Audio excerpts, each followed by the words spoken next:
How to disable and enable calendar service. In this video, we will teach you how to disable and enable calendar services. Maybe you have a service that you typically offer, such as 30-minute consultations or a 30-minute demo, and you may temporarily want to disable that calendar because you're not offering that service right now. You can disable the service rather than deleting the calendar. You can always re-enable it later. Follow these steps to learn how to disable and enable calendar services.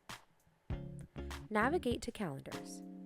Choose the calendar that you'd like to disable, and on the right-hand side of that calendar, click the three-dot drop-down menu. The calendar name will now appear grayed out once it's been disabled.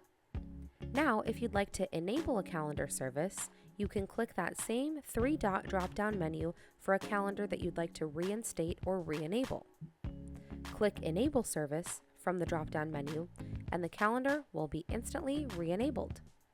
It's as easy as that to disable and enable your calendar services.